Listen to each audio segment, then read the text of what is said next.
Kepada yang terhormat Bapak Gubernur kami persilahkan. Instruksi pimpinan, sedikit Doni Huta Barat dari fraksi PD Perjuangan sebelum masuk pada tanggapan Pak Gubernur terkait dua agenda tersebut. Ada beberapa hal yang saya harus sampaikan. Izin Pak Gubernur, saya minggu lalu turun ke daerah pemilihan saya menerima undangan dari masyarakat yang terdampak dari surat edaran terkait penutupan 26 perusahaan tambang yang ada di Kabupaten Bogor. Nah, saya mau menanyakan Pak Gubernur, langkah selanjutnya setelah penutupan ini seperti apa? Karena yang saya terima dari masyarakat ada sekitar 13.544 KK yang terdampak, yaitu dari pedagang, dari pelaku usaha, dari supir segala macam. Dan kemudian ada yang dilakukan oleh Dinas DPMD, itu yang terdata ada sejumlah 2.644 jiwa yang terdampak. Nah kemudian ada informasi yang disampaikan bahwa Pemprov akan memberikan bantuan senilai 3 juta rupiah. Saya tidak tahu 3 juta rupiah ini per jiwa apa per KK. Nah kalaupun sudah dijanjikan seperti itu, tindak lanjutnya seperti apa? Kalaupun memang benar 3 juta per KK, anggaran yang digunakan dari mana? Nah itu, dan kemudian saya harus sampaikan juga, ini mungkin sudah disampaikan bahwa ada audit terhadap 26 perusahaan ini. Dan tindak lanjutnya sampai hari ini saya juga tidak tahu, saya coba berkomunikasi dengan Pak Kadis, menanyakan tindak lanjutnya, saya juga tidak direspon. Nah kemudian kalaupun ini ada audit, kalau kita mengikut undang-undang, perusahaan tambang di sana itu tidak diperkenankan untuk melewati jalan raya Parung Panjang Bunar. Kenapa? Kalau menurut undang-undang jalan raya, itu tonasenya itu masuknya kelas 2, tonasenya hanya 8 ton.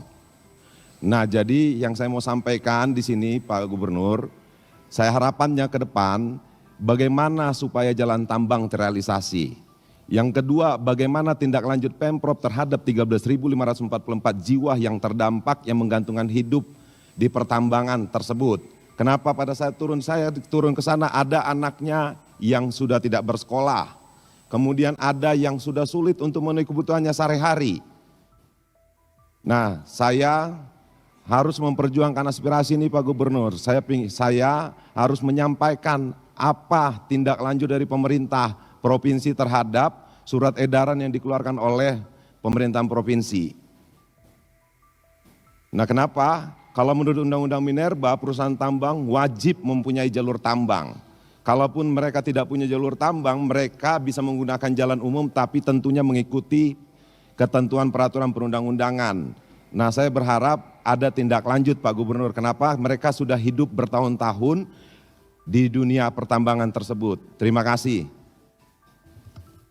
Baik, Pak Gubernur mau direspon atau? Izin pimpinan, Hilal dari fraksi Partai Golkar. Saya pikir tadi apa yang ditanggapkan oleh Pak Doni tidak perlu ditanggapi di paripurna ini. Karena kita sudah sepakat dari awal, rapat paripurna ini hanya membahas tentang persetujuan KUHP-PAS dan laporan Bapemda. Terima kasih. Ya, terima kasih. Ini saya berharap terserah mau ditanggapin atau tidak. Ya. Tapi saya harus menyampaikan apa yang disampaikan masyarakat terhadap saya. Ya, terima kasih. Kenapa saya coba berkomunikasi dengan kepala dinasnya, saya tidak mendapatkan jawaban apa-apa. Ya, terima kasih. Terima kasih. Enggak. Pak Gubernur.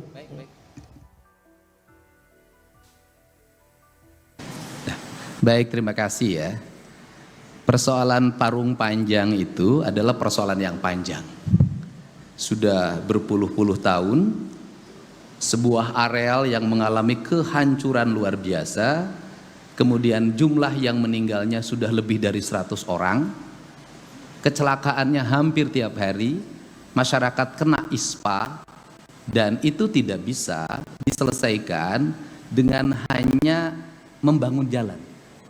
Pemprov Jabar itu sudah berusaha mulai tahun ini membangun jalan, tapi tidak mungkin jalan itu dibangun tetapi dilewati dengan truk dengan tonase di atas 20 ton.